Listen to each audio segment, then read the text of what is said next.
On the cold morning of February 14, 1929, love was supposed to be in the air. Chicagoans prepared for Valentine's Day with flowers, chocolates, and candlelit dinners. But on North Clark Street, in a grimy garage lined with oil stains and brick walls, love was the last thing anyone would find. Instead, 7 men would meet a violent end in a storm of gunfire that echoed across the city. What became known as the St. Valentine's Day Massacre was not just a gangland hit, it was a turning point, a bloody punctuation mark in the history of American organized crime. To understand this massacre, we must first step back into the roaring 1920s. It was an age of jazz and flappers, speakeasies and bootleg whiskey, where a law meant to cleanse the nation, the 18th Amendment. Prohibition only drove it deeper into vice. Across Chicago, the law was mocked. Illegal liquor flowed more freely than ever, and those willing to defy authority grew rich beyond imagination. Politicians were bought, police officers were bribed, judges turned blind eyes. In this city of smoke-filled rooms and whispered deals, gangsters became kings. And none loomed larger than Alphonse Scarface Capone. To some, he was a ruthless killer who ruled with the Thompson submachine gun. To others, he was a modern Robin Hood handing out food to the poor during the Depression, flashing diamonds in public, and charming reporters with quick wit. Capone controlled an empire of bootlegging, gambling, and brothels, raking in more than $60 million a year, an astronomical fortune in that era. But for every empire, there is a rival.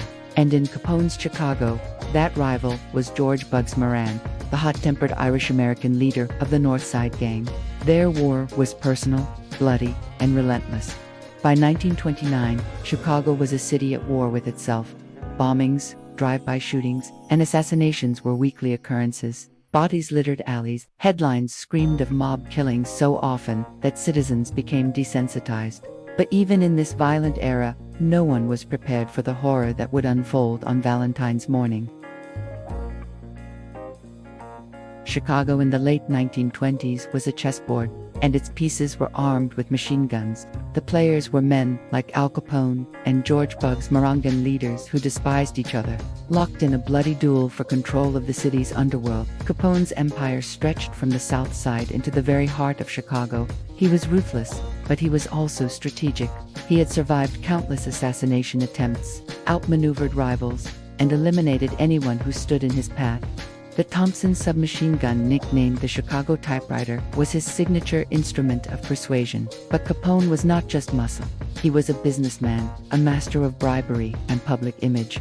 He dined with judges, paid off city officials, and threw lavish parties to buy loyalty.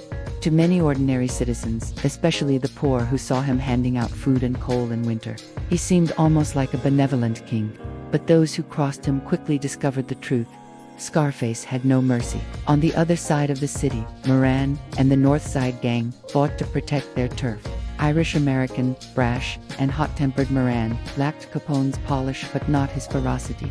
He inherited his gang after Capone's men assassinated his predecessors, Dean O'Banion in 1924, Jaime Weiss in 1926. Moran swore vengeance and continued the war, striking at Capone's liquor shipments, ambushing his men, and bombing his speakeasy. The rivalry between Capone and Moran wasn't just business, it was personal. Moran openly mocked Capone, calling him a lowlife. Capone, in return, saw Moran as an arrogant pest, an obstacle that had to be removed if he was to rule Chicago without challenge. By 1928, the war had claimed dozens of lives. Streets echoed with the roar of drive-by shootings, liquor trucks were hijacked weekly, and bombings shook neighborhoods. Chicago was under siege. Ordinary citizens lived in fear, but the violence showed no signs of ending. Capone, from his Florida estate in Palm Island, began to see a way out of the endless cycle. He realized that Moran and his lieutenants were the last serious barrier to his absolute control.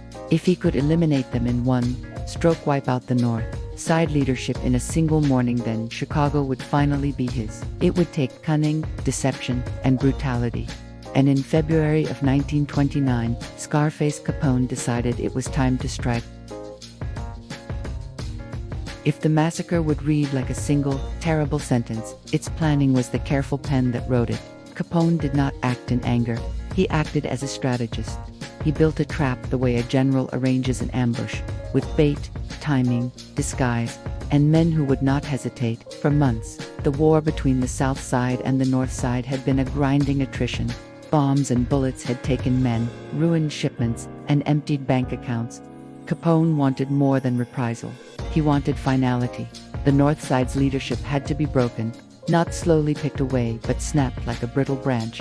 That ambition produced a blueprint. The bait, a tempting cut-priced shipment of old log cabin whiskey, enough profit to make any bootlegger bite. The place minus 2122 North Clark Street, a garage they used as a depot and trusted site for deals. It was a place Moran's men considered safe, their own backyard. The time, 10:30 in the morning, Valentine's Day, a day Moran's men would be at their post, unshielded by the caution they took at night. The face of authority, the stolen police car and uniforms. Men would obey a badge. They would not fight it. These were not improvisations. They were deliberate choices that exploited predictable behavior. Gangsters, even the boldest, learned to respect the badge. Corruption made officers both feared and useful. A man in uniform could command compliance even from the most dangerous thug. Capone's men, and historians argue over the precise roster, are said to have assembled a mixed crew for the job. Some accounts point to Chicago gunmen. Others to hired killers from Detroit's notorious Purple Gang and freelance muscle who had no direct ties to Capone's inner circle. Using outsiders created plausible deniability. If the shooters came from elsewhere, local witnesses and police would find it harder to trace the blood back to Scarface. Why a fake police raid? Because it exploited learned reflexes. Chicago criminals were streetwise. They watched for rival thugs and ambushes. But a squad car, flashing, authoritative, meant the hand went down from a weapon and the chest eased. It was the perfect mask. What looks like law is obeyed even by men who live outside it. The deception needed props, a car, uniforms, a plan to corral the men, and a script for the actors. On the morning, 5 men would enter the garage, 2 in uniforms to impose authority, 3 in plain clothes to get close and finish the work. When the order came, line up against the wall, surrender would be automatic. And once guns were sorted out of the way, the rest was simple, savage efficiency. Capone's alibi was part of the performance. He was in Florida at the time. Palm Island and the sun were his stage. He made a public show of being far away, of answering polite questions from local officials, then happily allowing newspapers to publish photographs of him lounging in white suits. Capone, knowing the importance of appearances, timed his vacation like a cover story for a crime novelist. Out of sight, comfort in the sun, while his men conducted the dirty work. But planning was not only about deception and spectacle. It was about timing, psychology, and contingency. Capone's men studied routines. They knew when Moran's lieutenants would be in the garage, who answered a call, who managed the shipments. They counted on human flaws, arrogance, greed, tight schedules, the confidence that comes with being among your own. One calculated stroke underlined how cold-blooded this plot was. Reports later revealed how Albert Weinshank, a speakeasy operator who bore a resemblance to Bugs Moran, was present that morning. Whether intentional or cruelly coincidental, Weinshank's likeness to Moran added a grim layer of mistaken identity to the slaughter. The men in the garage were lined up like targets on a firing range, indistinguishable in their fate. And then there were the weapons, Thompsons, the Tommy guns, and a shotgun for close finish. The submachine gun was an icon of urban slaughter, compact, rapid, terrifying. Each barrel spoke in bursts, the sound of industry applied to murder. Whoever plotted the massacre knew what the weapons could do in a tight, enclosed space. Turn a line of men into a tableau of ruin in seconds. Beyond hardware, Capone manipulated rumor and expectation. He understood that headlines and public outrage could be molded to his advantage, provided he could manage the narrative long enough to claim his prize. A Chicago dominated by a single, organized force. For Capone, the long game meant monopoly of supply chains, speakeasies, and political influence. The massacre promised to remove his last credible rival, but even the best-laid plans need contingencies. Capone's men rehearsed escape. The fake patrol car would drive away with the killers inside, and passersby, assuming an ordinary arrest, would not interfere. Witnesses would think police had taken gangsters into custody. Evidence would be confusing, a blur of uniforms and gunfire. The killers took advantage of an urban order that had been perverted for criminal ends. When men plan murder, as if it were a business transaction, they remove the last human hesitation. Deception becomes a commodity, and the rest is execution. By the time Valentine's morning arrived, the trap was set. The bait had been dangled. The men who walked into that garage believed they were there for business.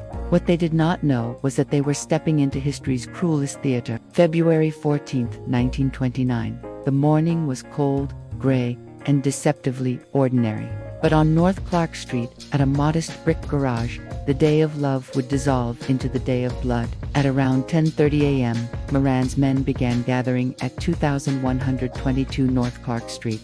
Inside the garage, the atmosphere was casual, routine. Some men smoked, others talked business. John May, the mechanic, fussed over a car, his German shepherd padding about the floor. The lineup was a mix of hardened enforcers and unlucky associates. Peter and Frank Gusenberg, fearsome brothers, enforcers with reputations for loyalty and violence. Albert Kochelik, aka James Clark, Moran's trusted lieutenant. Adam Hayer, business manager, the brains behind logistics. Reinhard Schwimmer, a civilian, a foolish thrill-seeker, blinded by the glamour of gang life. Albert Weinshank, a speakeasy operator, who by sheer misfortune looked too much like Bugs Moran. And John May, the mechanic, drawn into the war by paycheck alone. At about that time, Moran himself was en route, but he was late. As he approached with two associates, he saw the police car parked out front. Believing it was a raid, he ducked into a coffee shop. That single delay saved his life. Inside, the trap sprung, the door banged open. 5 men entered, 2 in police uniforms, 3 in plain clothes. The officers barked orders, up against the wall, guns drawn, voices firm. They commanded obedience. For the Northsiders, it was routine. Raids were a cost of doing business. No one resisted. They dropped weapons, shuffled against the grimy north wall. Then came the execution. 2 Thompsons swept left to right, then back again. A shotgun barked close-range thunder. The walls shook with ricochets. Over 70 rounds tore through flesh, brick, and plaster. Bodies crumpled, overlapping, blood pooling fast. The German shepherd howled, pinned, but alive. The killers weren't done. Final shotgun blasts tore into the Gusenbergs to ensure no chance of survival. Then, the exit.